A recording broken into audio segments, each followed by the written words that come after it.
1 Kings 14. At that time Abijah the son of Jeroboam became sick.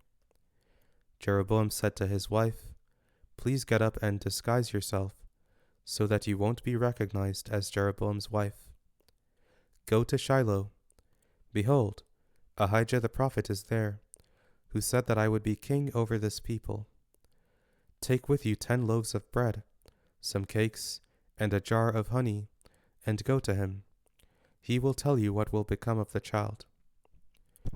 Jeroboam's wife did so, and arose and went to Shiloh, and came to Ahijah's house. Now Ahijah could not see, for his eyes were set by reason of his age.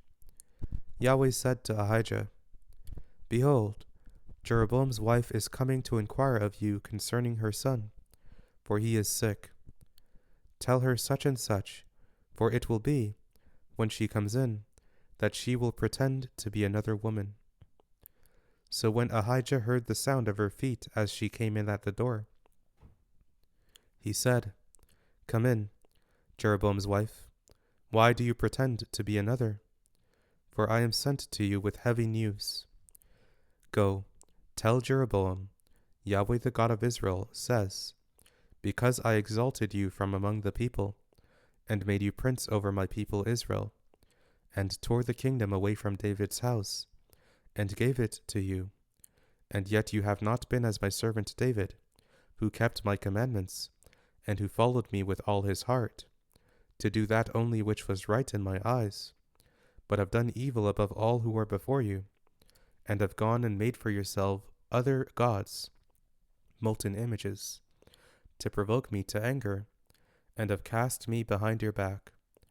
Therefore, behold, I will bring evil on the house of Jeroboam, and will cut off from Jeroboam everyone who urinates on a wall, he who is shut up and he who is left at large in Israel, and will utterly sweep away the house of Jeroboam, as a man sweeps away dung, until it is all gone. The dogs will eat he who belongs to Jeroboam who dies in the city, and the birds of the sky will eat he who dies in the field, for Yahweh has spoken it.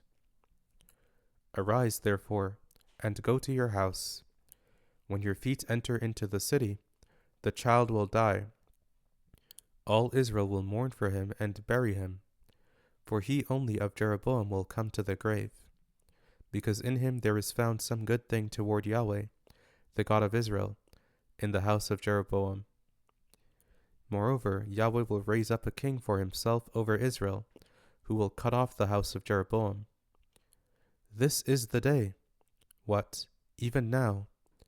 For Yahweh will strike Israel, as a reed is shaken in the water, and he will root up Israel out of this good land which he gave to their fathers, and will scatter them beyond the river, because they have made their Asherah poles, provoking Yahweh to anger. He will give Israel up because of the sins of Jeroboam, which he has sinned, and with which he has made Israel to sin. Jeroboam's wife arose and departed, and came to Tirzah. As she came to the threshold of the house, the child died. All Israel buried him and mourned for him, according to Yahweh's word, which he spoke by his servant Ahijah the prophet. The rest of the acts of Jeroboam, how he fought and how he reigned, behold, they are written in the book of the Chronicles of the kings of Israel.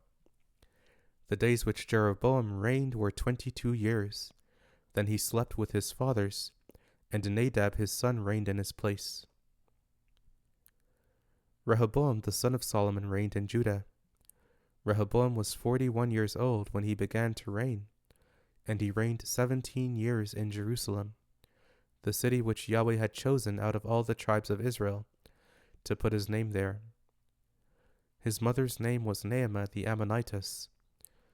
Judah did that which was evil in Yahweh's sight, and they provoked him to jealousy with their sins which they committed, above all that their fathers had done.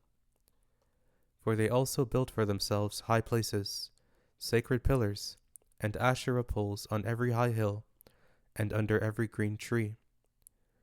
There were also Sodomites in the land. They did according to all the abominations of the nations which Yahweh drove out before the children of Israel. In the 5th year of King Rehoboam, Shishak king of Egypt came up against Jerusalem, and he took away the treasures of Yahweh's house, and the treasures of the king's house. He even took away all of it, including all the gold shields which Solomon had made. King Rehoboam made shields of bronze in their place, and committed them to the hands of the captains of the guard, who kept the door of the king's house. It was so that as often as the king went into Yahweh's house, the guard bore them, and brought them back into the guardroom.